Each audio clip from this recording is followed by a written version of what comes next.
Et salut tout le monde, c'est Méga Informatique et aujourd'hui on se retrouve pour un nouveau déballage et un test de ce que vous avez juste devant vous.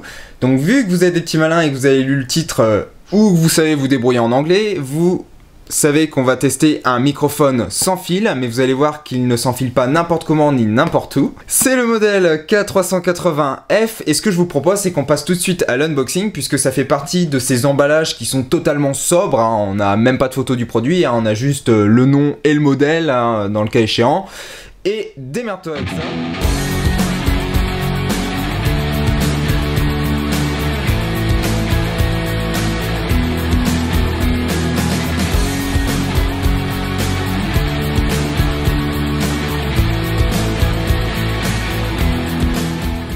Alors, pour ouvrir la boîte, c'est juste une petite languette à tirer, hein, comme d'habitude. Et on tombe tout de suite sur un gros bloc de mousse, c'est de la mousse expansée, hein, de mémoire. Donc si jamais je me trompe, n'hésitez pas à me le dire dans les commentaires. Donc comme vous pouvez le voir, à l'intérieur de la boîte, il n'y a plus rien. Et on se retrouve avec ça. On tombe tout de suite sur une petite notice. Alors je vais regarder hors caméra si jamais il y a le français. Et oui, on peut voir qu'on a bien le français juste là-haut. Donc je vais chercher un petit passage, voir la traduction, hein. Alors vous allez voir, hop.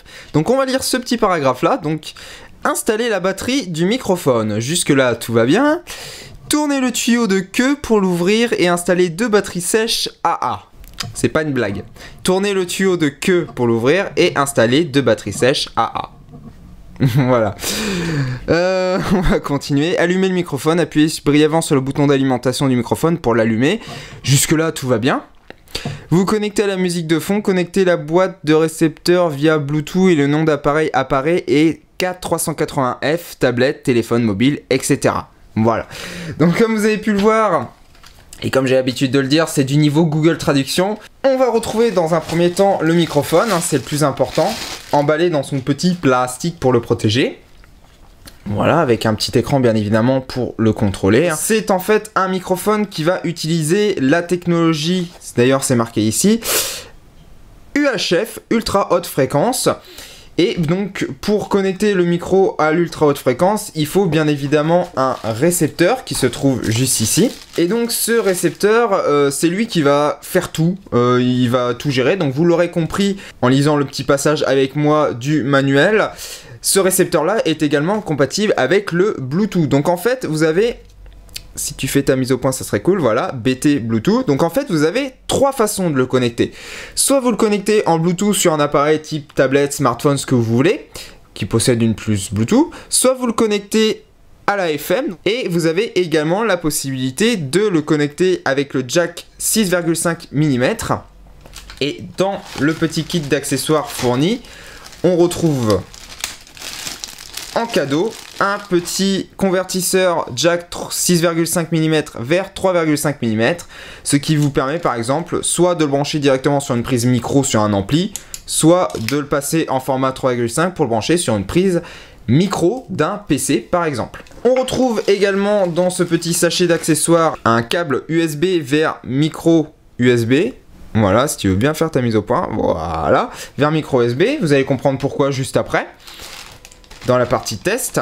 Et également un petit anneau en caoutchouc, donc ça a l'air de rien, ça a l'air totalement anodin, mais vous verrez dans la partie test que ça sert, c'est ultra utile, un truc comme ça, et vous allez comprendre pourquoi juste après. Pour tester la qualité sonore du microphone, quoi de mieux que d'utiliser en acquisition uniquement le dit microphone. Donc vous l'aurez compris, le son qui sort de vos enceintes, c'est le son qui rentre dans ce périphérique là, donc dans le microphone à tester. Voilà. Donc vous pourrez aviser de sa qualité sonore, qui est plutôt pas mal, hein, soit dit en passant. Donc je vais parler de la configuration actuelle pour avoir ce résultat sonore. Donc je parle, comme vous pouvez le voir, à distance raisonnable du micro et en face. C'est pas propre au micro sans fil, même les filaires, il faut parler en face à distance raisonnable, parce que si vous approchez trop, évidemment ça sature. Voilà. Donc c'est un micro unidirectionnel, ça a un avantage, on en reparlera tout à l'heure, mais concrètement si jamais je le penche, ne serait-ce que soit un petit peu, soit beaucoup, bah évidemment vous m'entendez beaucoup moins bien. Donc le son est transmis en UHF à son récepteur, le récepteur est branché avec son petit convertisseur 2,5 mm a une rallonge jack 3,5 qui va directement à ma caméra. C'est volontaire de ma part, hein, je n'ai pas directement branché le récepteur, on en parlera puisque ça fait partie d'un point négatif. Le son qui rentre donc dans la caméra est géré en dynamique, c'est-à-dire que peu importe si je parle fort ou si je parle beaucoup moins fort, normalement dans la limite du raisonnable, elle est censée s'en débrouiller. Voilà, donc sachez-le, hein, le son qui rentre a tendance à saturer, donc si jamais vous n'avez pas un mode dynamique comme ma caméra sur certains de vos périphériques d'acquisition, je pense notamment à quand j'ai fait mes essais, j'utilisais l'entrée ligne du Mac qui a la particularité de faire et entrée micro, donc amplifié, et entrée ligne pas amplifié, donc pour les appareils qui n'ont pas besoin d'amplification, bah, il saturait, j'étais obligé dans le périphérique d'acquisition, donc dans le logiciel Audacity notamment, de baisser l'entrée du micro. Voilà, donc sachez-le, il sature assez vite quand même, mais au niveau de la qualité sonore, on est plutôt pas mal. Ça sera à vous de faire votre opinion. Ce que je vais faire, c'est que je vais me déplacer, hein, puisque c'est un microphone sans fil, et l'avantage des micros sans fil unidirectionnels, c'est que même si ça résonne, peu importe l'environnement dans lequel vous vous trouvez, normalement le son n'est pas censé bouger, vous êtes censé avoir le même niveau sonore. Donc là, ce qui est intéressant de remarquer, c'est que je m'éloigne. Il faut savoir sur ce type d'appareil, si jamais le son ne coupe pas, c'est récurrent comme problème, ne coupe pas pendant qu'on marche, et là par exemple je m'arrête, est-ce qu'il revient ou pas, c'est de savoir s'il n'y a pas de hachure, de coupure, de micro-hachure, de micro-coupure, etc. Si le son, la qualité sonore n'a pas changé, puisque la portée doit être de 50 mètres sur cet appareil là, moi je considère que sur ce type de périphérique, si par exemple la qualité sonore commence à être abîmée, commence à baisser à 20 mètres, sa portée utile c'est moins de 20 mètres, hein. Voilà, moi je fais les tests comme ça, donc on est sur 50 mètres sans obstacle, ce qui est plutôt vrai, hein. J'ai pu le tester à l'extérieur, donc là je vais pas le tester à l'extérieur puisque on est dans une période où il y a beaucoup de pluie, beaucoup de vent, donc c'est pas pertinent, mais voilà, on était sur 50 voire même plus de 50 mètres en champ libre, et là par contre bon bah évidemment il y a les portes, il y a les murs, donc il faut prendre ça en compte aussi. Voilà, donc au niveau du son, on est sur cette configuration là, vous avez pu remarquer quand je bougeais, etc. Là je suis à peu près à 2-3 mètres du récepteur, même pas, hein, donc 2-3 mètres de la caméra. Alors on va parler des avantages et des inconvénients maintenant. Puisqu'il y a des avantages, mais il y a aussi des inconvénients, surtout sur tout appareil.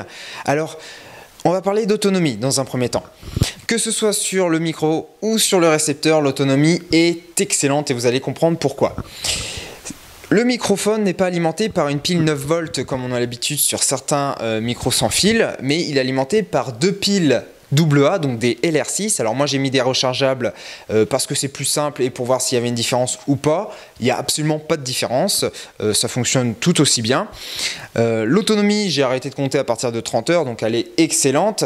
Et le récepteur est alimenté via un accu 18650 que vous commencez certainement à connaître, que vous certainement vous possédez ou qui est facile à trouver sur internet, voilà, l'autonomie est grande puisque les accus 1850, tout dépend de sa capacité, mais généralement c'est énorme. Voilà, donc au niveau que ce soit le récepteur ou l'émetteur, l'autonomie sera très bonne. Au niveau de son alimentation, justement, l'avantage, on va parler du récepteur, l'avantage c'est qu'il peut être alimenté de deux manières différentes. Donc, comme je vous ai expliqué, soit via un accu 18650, soit via l'entrée micro USB qui se trouve sur le côté. Donc ça, soit vous le branchez à une powerbank, donc une batterie de secours pour avoir pas trop de fil à la patte, soit vous pouvez le brancher sur un port USB sur les appareils aux alentours, un ordinateur ou autre, si jamais vous ne voulez pas utiliser les accus. Donc ça c'est plutôt une bonne chose. Autre point positif, on est sur quelque chose qui est, on est sur un son qui est plutôt propre. Une remarque, c'est un son mono, fallait s'y attendre, c'est un son mono. Donc vous entendez, la raison pour laquelle si vous avez des écouteurs, vous entendez le son sur les deux côtés, c'est tout simplement parce que j'ai doublé, les canaux sonores et puis je l'ai mis sur le gauche et sur le droit. Voilà, sinon c'est du mono, hein, comme là actuellement. Voilà, donc là vous entendez, ce que rend vraiment le micro en mono. Au niveau des points positifs, on va rester aussi sur le récepteur, c'est que le récepteur, donc l'émetteur le microphone donc transmet le son en UHF, ça il n'y a qu'un seul moyen. Par contre le récepteur peut transmettre le son de 3 manières différentes. Donc on l'a vu soit par câble jack, soit par Bluetooth, puisqu'il possède donc une puce Bluetooth, donc vous pouvez transmettre le son en Bluetooth, c'est plutôt un avantage, ou même par FM. Et oui, donc si jamais vous voulez brancher rapidement votre récepteur, tout appareil qui a une antenne réception FM, vous pouvez. Et l'avantage, c'est qu'il ne possède pas qu'une seule, mais 3 fréquences FM, ce qui fait que si dans votre région la bande que vous avez actuellement est utilisée, voilà, n'est pas propre, ben, vous pouvez basculer sur une autre. Donc ça c'est plutôt pas mal. Sachez par contre que c'est de la FM, hein, le son sera beaucoup moins bon que si vous utilisez le filaire ou le Bluetooth. Voilà. C'est un micro qui coûte pas très cher. Et il faut garder ça à l'esprit, c'est de l'entrée de gamme, même si jamais il paraît il présente plutôt bien, c'est de l'entrée de gamme. Alors je vous mets le prix en incrustation parce que je ne me rappelle pas au moment où je fais cette vidéo, mais voilà, il faut pas s'attendre à du Sennheiser, il faut pas s'attendre à des appareils qui coûtent 200, 300, 400, 500 euros, parfois même plus, à des micros sans fil qui ont carrément les boîtiers avec 2 antennes que vous pouvez trouver dans certains amphithéâtres, tout ça, hein, c'est loin de ça. Ça va plutôt être pour tout ce qui est faire un karaoké entre potes, entre familles, en branchant ça directement à votre home cinéma et vous éclater au Nouvel An ou à Noël, que sais-je. Voilà, ça va être plus destiné à cette utilisation-là, plutôt qu'à du professionnel pur. Voilà, un professionnel va pas s'amuser à acheter ça. Voilà, ça sert à rien. Au niveau des points positifs, on est donc sur quelque chose de plutôt qualitatif, hein, le plastique est de bonne qualité, la capsule c'est pareil, elle est de bonne qualité, on est plutôt pas mal. Maintenant on va passer à des remarques. Une remarque que j'ai trouvée bizarre, je vous mettrai ce qu'il faut en incrustation puisque là je peux pas vous le montrer, c'est vous avez un indicateur de batterie et un indicateur de signal. Il fonctionne absolument pas, il sert strictement à rien. Pourquoi? Eh bien, tout simplement parce que, à l'instar de, sur vos tablettes, par exemple, vos téléphones, vous avez un indicateur pour le Wi-Fi, pour le GSM, pour la 4G, etc., qui lui bouge, vous indique la qualité du réseau pour que vous sachiez si vous pouvez passer un appel en toute tranquillité, ou alors si jamais vous avez suffisamment de Wi-Fi, suffisamment de 4G pour pouvoir naviguer confortablement. Le graphe qu'il y a ici, il ne bouge absolument pas, il est peut-être là pour de la déco, c'est dommage, c'est pas dur à coder. Il est censé vous indiquer le niveau de signal UHF qui se trouve entre le récepteur et le microphone, et même en extérieur il fonctionne pas, c'est à dire que je me suis éloigné, au bout d'un moment je captais plus, j'avais plus de son qui arrivait, il m'indiquait toujours pleine puissance. Pareil, normalement quand vous éteignez le récepteur, dans la logique il est censé vous afficher 0. Là, c'est pas le cas. Les points négatifs, les défauts, les qualités, ils sont présentes, mais il va falloir faire un choix en fait suivant votre utilisation. Ça dépend de ce que vous voulez en faire. Vous voyez, c'est pas l'idéal quand on fait des vidéos. Par exemple, si jamais vous avez projet de faire des vidéos, après tout dépend de comment vous voulez le faire, si vous voulez le poser, etc. Mais vous voyez que c'est pas trop l'idéal. Alors, ce que je vais faire avant de faire la conclusion, c'est que je vais donc faire le test de la FM, puisque le Bluetooth ça sert pas à grand chose, hein, c'est du Bluetooth hein, tout simplement. Donc je vais faire le test via la FM pour vous montrer un petit peu comment ça fonctionne et que ça fonctionne bien même. Et ensuite on se retrouvera pour la conclusion. Donc là je passerai sur le micro-cravate que j'ai l'habitude d'avoir et on fera la conclusion ensemble. On se retrouve face à l'écran du home cinéma que vous connaissez, hein, c'est le home cinéma de l'atelier que j'ai déjà eu l'occasion de réparer par le passé et on a fait quelques trucs avec.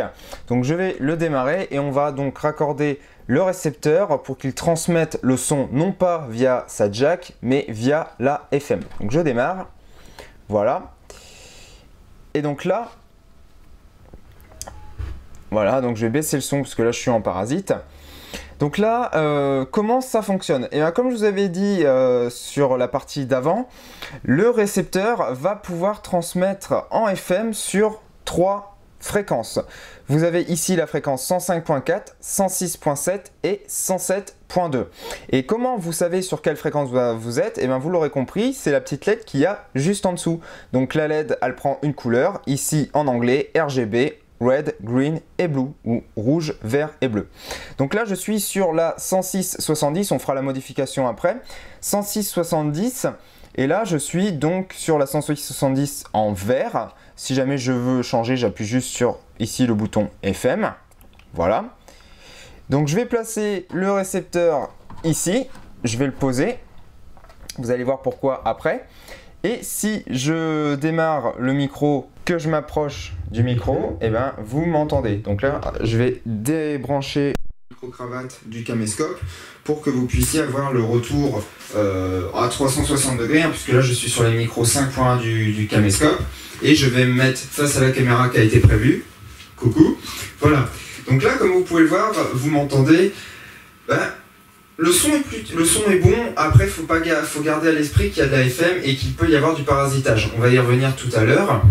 Donc là, il peut y avoir du parasitage. C'est-à-dire que si jamais vous êtes dans une fréquence qui est utilisée et que vous avez les 3 fréquences, malheureusement c'est assez rare, mais ça arrive, qui sont utilisées, vous pouvez avoir du parasitage. Voilà. Donc c'est de la FM, ça sature tout autant. Mais par contre, l'avantage c'est que vous pouvez faire un petit truc sympa avec votre home cinéma, etc. Si jamais vous n'avez pas envie de vous embêter à brancher les câbles, etc. Mais bien sûr, la solution la plus simple, c'est quand même d'utiliser les câbles, les filaires. Voilà, vous aurez beaucoup moins de problèmes.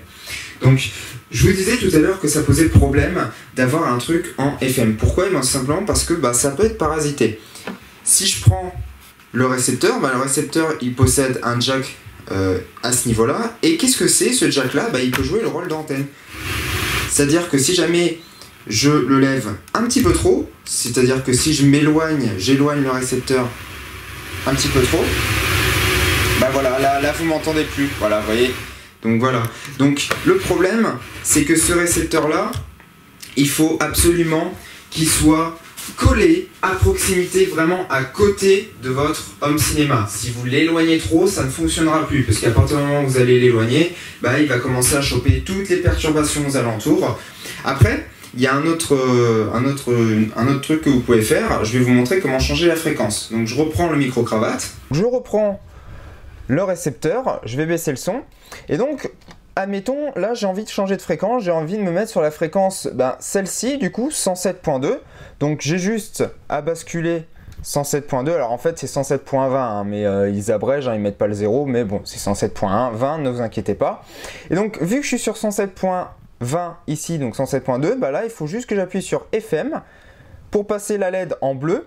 Et à ce moment-là, donc pareil, je colle le récepteur au home cinéma. Et vous voyez, c'est très rapide, hein. Si je m'amuse à l'éloigner, voilà, vous m'entendez moins. Donc il faut vraiment qu'il soit collé. Donc là, il est juste au-dessus, hein, je le pose juste au-dessus. Il faut vraiment qu'il soit collé. Mais ça marche quand même.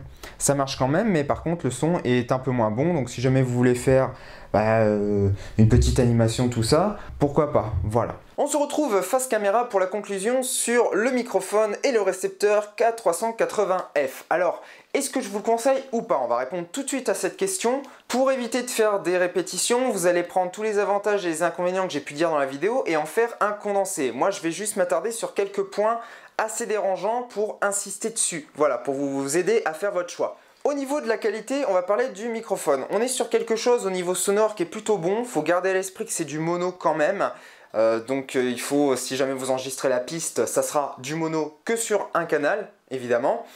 Par contre, au niveau de la qualité de fabrication, on est sur un plastique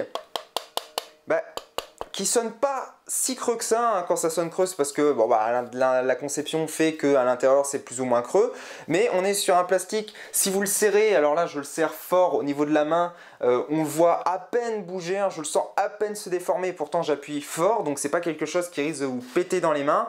On a du métal ici, une bague en métal là, donc on est plutôt sur quelque chose de qualitatif au niveau du micro. Par contre, là où le bas blesse, c'est au niveau du récepteur, puisqu'on est sur un plastique beaucoup plus creux, beaucoup plus cheap, ça se sent au toucher d'ailleurs. On a pas mal d'avantages, pas mal de fonctionnalités intéressantes sur ce récepteur, mais on a un gros problème, c'est que au niveau du pôle négatif de la queue, la partie métallique ne ressort pas assez, donc ne fera pas contact comme je vous disais à chaque fois. Donc ça c'est pas très grave, vous enlevez les deux vis et vous rebosselez. Un petit peu la plaque, vous la sortez un petit peu, mais voilà, vous allez être obligé de faire des choses vous-même, vous allez être obligé de bricoler un petit peu. Ça, et ce qui me dérange le plus, c'est le fait que le connecteur soit directement sur le récepteur. Alors, ça a un avantage, ça le fait qu'il est compact, mais il va Donc tirer quand vous allez mettre un accu dedans, il va tirer sur le connecteur de votre appareil. Et même si jamais le connecteur est de bonne facture, qu'il tient bien, je pense notamment à la caméra Panasonic que j'ai ici, où je me fais pas de soucis, ben j'aime pas trop, moi personnellement non. Donc il aurait fallu plus mettre un câble à ce niveau là. Ils ont tous les deux leurs avantages, ils ont tous les deux leurs inconvénients. Alors après ça sera à vous de faire la part des choses tout simplement, de vous dire si avec ces avantages ça vous intéresse et si jamais vous pouvez occulter ces inconvénients parce que ça vous dérange pas tant que ça, parce que vous êtes bricoleur pour le récepteur par exemple, pourquoi pas? Si c'est compatible avec votre utilisation, je vous le conseille puisqu'au niveau qualité, on est plutôt sur du bon. Je vous cache pas que, bon, pas le micro, mais le récepteur est tombé plus d'une fois et il est toujours vivant, il est toujours résistant. Donc même si jamais le plastique paraît un peu cheap, bah au moins il résiste aux chutes. Voilà. Donc c'est tout pour cette vidéo. Comme d'habitude, je vous invite à la partager un maximum sur les réseaux sociaux, Facebook, Twitter. C'est le meilleur moyen de m'aider si mon travail vous plaît. Le bouche à oreille, ça aide à faire sortir des petits youtubeurs du rang. Voilà, n'hésitez pas également à lâcher un petit j'aime, hein. La barre des pouces bleus, ça aide au référencement sur YouTube, hein. Encore un moyen de m'aider de façon totalement gratuite. Si vous avez des questions, les commentaires de la vidéo sont là pour ça. N'hésitez pas également à vous abonner à la chaîne. Et pour les anciens et les futurs abonnés, si ce n'est pas déjà fait, je vous invite à cliquer en fait sur la cloche qui se trouve à droite du bouton s'abonner pour que vous soyez notifié à chaque fois que je sors une nouvelle vidéo. Voilà. Et il ne me reste plus qu'à vous souhaiter une très bonne journée, soirée, nuit, ça dépend quand est-ce que vous la visionnez. Et à très bientôt pour de nouvelles vidéos. Ciao!